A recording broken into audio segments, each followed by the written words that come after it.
Be you, be consistent, be patient. When you watch your video and you actually enjoy it, how is it then not possible that someone else who identifies with your niche will not enjoy your video?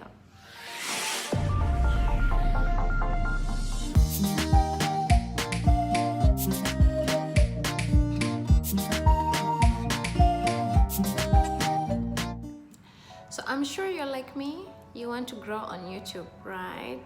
YouTube 101. So make sure to stick around, watch until the end of today's video because you're gonna love it. Let's get back to content that you'll actually love yourself. Ask a few people around what kind of topics to cover on your channel, especially if you have a particular niche.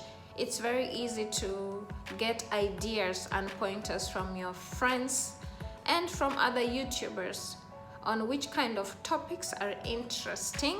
When you make that video, watch it. I personally rewatch all my videos at least 4 times before I upload.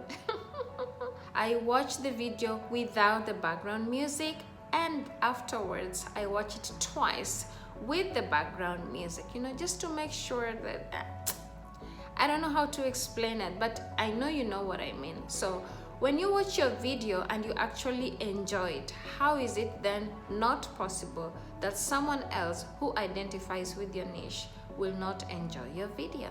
Now, the second pointer, you would enjoy your video, right? Which is really great, you're satisfied with your content. But you need to ask yourself, is it engaging? Because now this is where the value of your viewer is important. If it's not engaging, the watch time is going to be less. Every YouTuber strives to maintain the audience until the end of the video. Vlogs. Yes. Most of us, when we start a YouTube channel, we want to start a vlog, but then let's be honest. If someone doesn't know who you are, they're not gonna watch your video. Look at my channel. I have so many travel vlogs. There are those that have done well and there are those that haven't, but majority haven't done well. At least I probably have maybe 300 to 500 views, and then there are those that have more than 2,000 views, right? But then when I took some time off YouTube for 7 months to rebrand my channel and think of an alternative way other than just doing travel vlogs, this is where I decided to sit down and have a conversation kind of content. If you want to grow on YouTube, vlogs are good content, but make sure vlogs are not a majority of your content. Vlogs take time. It takes time for people to identify with you, and unless you have a really great personality, your video is not gonna be catchy. The viewer is the one who decides whether they like your personality, they like you, and this takes time for people to identify with who you are, to get them enough to watch your content, your vlogs until the end. Let's talk about filming. Are you gonna use your camera or are you gonna use your phone to film your videos? And do you really need a camera to start up? I covered this. You can check it out. It's not really necessary to have a professional camera when you're starting up.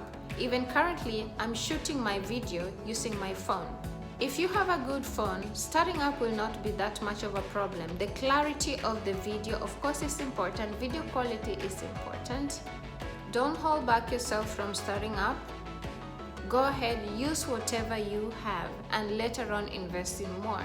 Your personality is gonna be important, especially when you're doing content like the one I'm doing right now, sitting down talking to people. Your personality has to be engaging with your audience, because every viewer is a potential subscriber. When you search for videos on how to grow on YouTube, you're just gonna get a lot of clickbaits. The beginning of the video, your intro, has to hook a viewer to want them to continue watching your video. If the hook is not really that strong, they're gonna click out of the video and your watch time is going to be a few seconds or less. So your introduction has to be hooky. Hook is not a word, it has to hook. It just has to hook a viewer to want them to continue watching your video.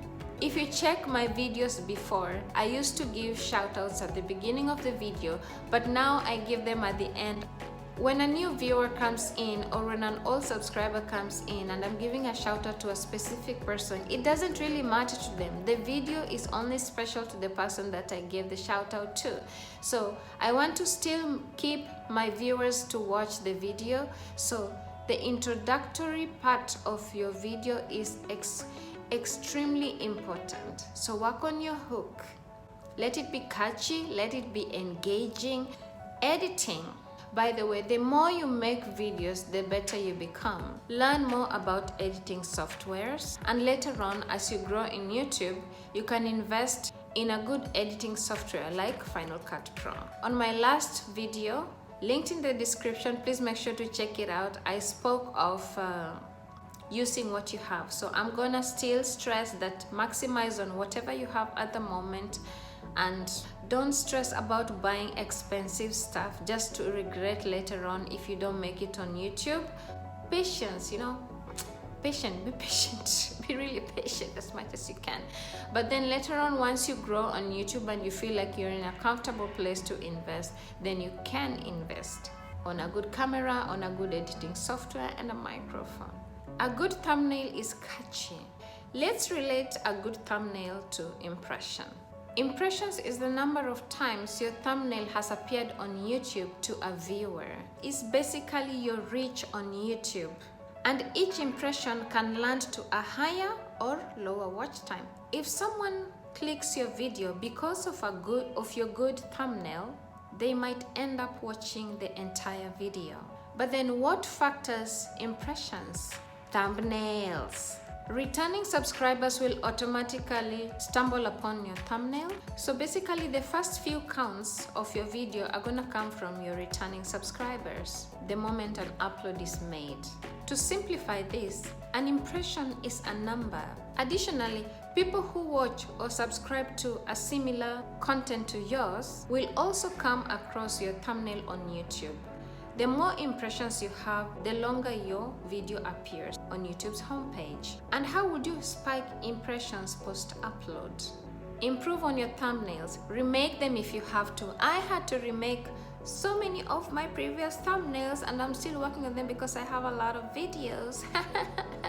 But it's a step-by-step thing. So in summary, to increase traffic, improve on your thumbnails to increase your number of impressions. Intros and outros. Make them short and captivating. Don't start a video with subscribe to my channel, go follow my Instagram. The first 20 seconds of your video are the most important. That's the only chance you have to hook a potential subscriber or a returning subscriber to watch your entire video. And also, the same applies to an outro. If your outro is too long, you're not gonna maintain a subscriber or a viewer to watch your entire video. They're gonna click out of your video without even checking your end cards. End cards are this. Now, this is something I never knew. YouTube tends to promote longer videos. Most YouTubers don't really mention this. My first videos were like 5 minutes because I want to keep them short, interesting, and precise. But then I learned my lesson. And if your video is long and interesting, of course, most definitely your watch time is also gonna go up. Comments. Think of the editing, the shooting, the upload. The entire process probably took you maybe 5 to 6 hours to do. And then after all that, one hateful comment, yeah, it sucks. But while it's okay to feel offended, don't get stuck in that feeling for a long time. The best way to deal with hate is to have confidence in yourself. The comment section is basically a list. How many number of good comments did you get? How many negative comments did you get? And if good outweigh the bad, then you're doing something right. Because most probably 95% of people liked your video and only 5% didn't. Remember that a hateful person only sees a fraction of your life and judges you for it. So they don't really know who you are at a personal level. And the last point, promote your other social media accounts. Now this is where having a personal connection with your subscribers comes in.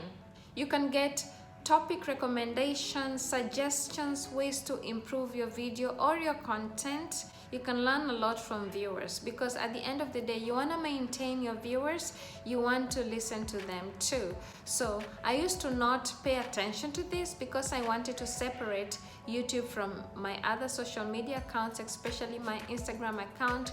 But then over the past few weeks, I have learned and picked a lot of so many tips from subscribers, and I've also gotten new subscribers through Instagram. So in summary, those are all the points that I wanted to cover today, to mention just some of the things that some YouTubers may not really mention. If you're starting up a YouTube channel, please, this is YouTube 101. I want you to also be able to grow with me here on YouTube. Don't give up. Let's keep going and see each other succeed. And for that is the end of today's video. So have a good day, and if it's evening, have a good evening. Bye bye. Thank you for watching, and see you next week. Today's shout out goes to Bernice. Hi Bernice, Sasa, how are you? You've been a subscriber since a very long time. I cannot even but I want to appreciate you for sticking around, having faith in me despite being on and off on YouTube. I appreciate you, love.